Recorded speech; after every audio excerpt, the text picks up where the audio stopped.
Yo, what is up guys? It is Samool back again with another Epic 7 video for you guys today. And just a quick update, why I haven't been releasing a lot of videos lately. I actually got hit with the COVID.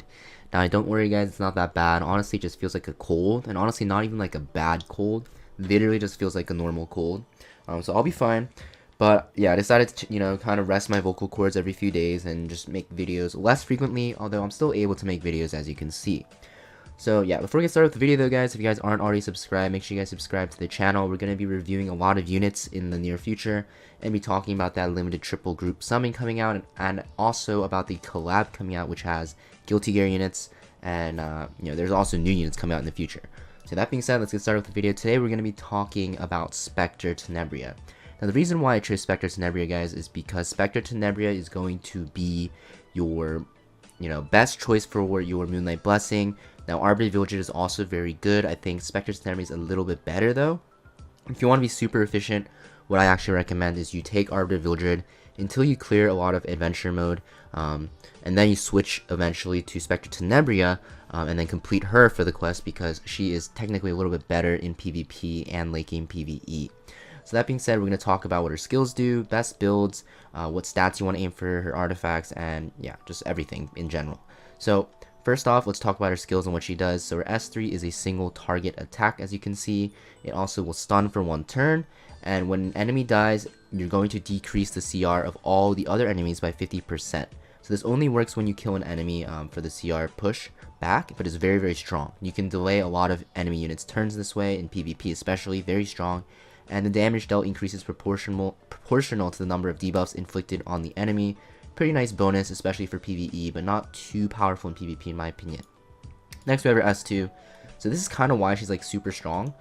Basically she has permanent stealth, you can think about it that way, that cannot be dispelled, because you cannot be targeted for attacks. That means you can only really get hit by AoE attacks, and also you'll see that she gets bonus attack and defense every time somebody dies.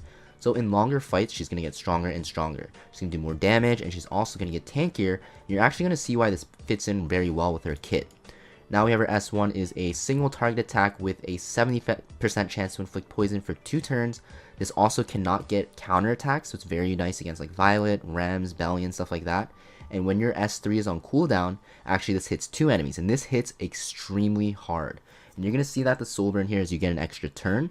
So what people actually do is, they wait until the super late game in RTA battles or World Arena battles or even Guild Wars, stack up your souls, wait for a few units to die, and then just spam soul burn her S1 and she will just kill everyone. It's really powerful. She's a very good stall unit, very good candidate for like bruiser comps if you're looking to play like protect the DPS comp. She is one of the best, if not the best unit for that in the game by far. That being said, where is she good in? So she's very good in PvE and like general purpose, like even adventure farming. She's not as good as RB, but she's still very strong. You can use her in raid. Some people use her in Asmonak if you run on Isle of Violin, because she can strip that way. You could also use her in Katie's. She's very good. The best place she's used in though is going to be Abyss. So in Abyss, a lot of people use a unit called Kiris, a 3-star unit for cheesing with poisons. But Specter Tenebria can do that as well with her S1. It's just that she can't apply as much, but she's way more tankier, way more versatile, and a lot more fun to use in my opinion. So Specter Tenebria, very good at Abyss, very good in like raid. She'll help you through adventure. Basically just not a lot better than Arbiter Villager in PvE, I'd say. I think Arbiter Villager is still a very good fill-in unit for wherever, but Specter Tenebria kind of can fit that role as well. In PvP though, this is where she's very good. So she's very good on offense. You're not going to really use her on defense because, yeah, her S2, even though it's really nice, you might think, oh, she can't get targeted by single target attacks. You can still easily get cleaved. So you're going to most likely bring her in offense teams or World Arena teams, and she's just very good against comps that don't have a lot of reach. So people will always pick S10ing when enemy teams don't have a lot of reach. And what that means is that they don't have enough AoE to actually hit her because, she can't be targeted. So she's very good against, teams that have a lot of single target damage. A lot of times people will have to ban her if you pick her if they don't have enough AoE. She's also very good against tanky bruiser teams because, yeah, those fights take forever and you're stacking up a lot of your souls. And when S10A has a lot of souls, guys, it's pretty much GG. She just will wipe your team, trust me. Very powerful unit. That being said, what should you skill up or Molagora on your unit, on your Specter Tenebria? So I recommend everything, mostly for DPS units especially that are good in PvP, like Specter Tenebria. You just need every single stat and damage in the game, so you're most likely going to just plus 15 her. Yeah, I wouldn't really, hold back on Molas because, yeah, she's a very good unit, very fun to use, and nothing wrong with plus 15ing her. You won't really regret it because you'll probably use her a lot in especially the early mid game and even into the late game, right?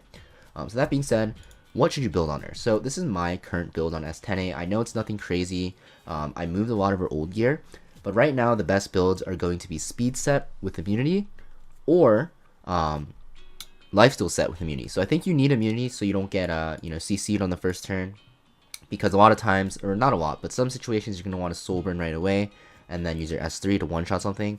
But the reason why speed is really good is because you can cycle your turns a lot faster. Speed is just good on everyone. And the reason why lifesteal is good is because when you just need a lifesteal a lot, you just start using your souls. And since she's unable to be targeted by single target attacks, you can actually use her still against like teams with a lot of AoE because she has that lifesteal. But most people have been switching from lifesteal to speed because the game has become a lot faster in the meta. So people are just relying on taking more turns for their damage instead of like healing through.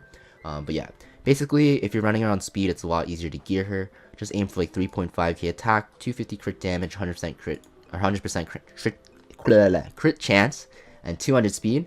And then for bulk, you just want everything else in there. So I recommend like super high defense.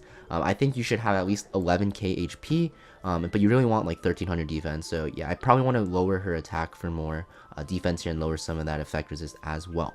That being said, what artifact to use? Most of the time you're going to use Tagahel's Ancient Book because, yeah, souls are very good on her. It just gives her souls at the beginning. Otherwise, you can use her on, like, Proof. I've seen people use her on. I've seen her people use her on Chatty, which is from Cyrilla's side story, which will give her a barrier. But most of the time, you're going to run Tagahel's because, yeah, souls are just really OP.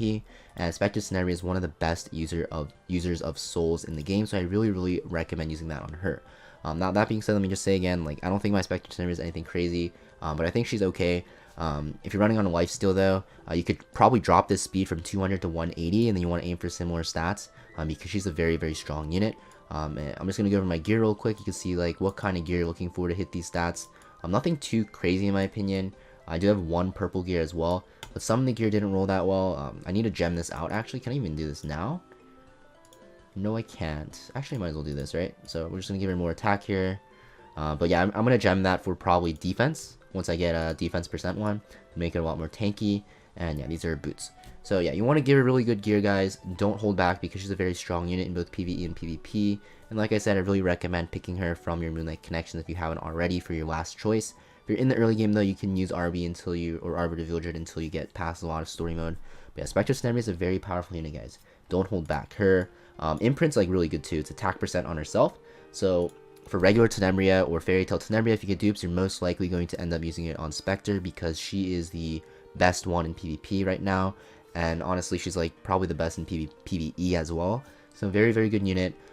If you're asking why mine looks different, it's because we have the skin. Personally, I don't like the base model. I think it looks pretty weird. I think the skin makes her a lot better, but I'm not going to say buy it, right? Because you have to spend money for it now because you could only get the skin by being a Masters in RT a few years ago. But yeah. That being said, guys, I hope you find these hero reviews and builds and I guess like showcases and thoughts very useful. If you guys want more videos like this to see what I think about certain heroes and telling you guys how to build like very common heroes, I chose Specter Tenebria because she's actually accessible to everyone, even though she's ML5 because you can choose her. Let me know down in the comments that you guys like these videos, and also make sure you hit that like button to show your support and to help me with that YouTube algorithm. Peace.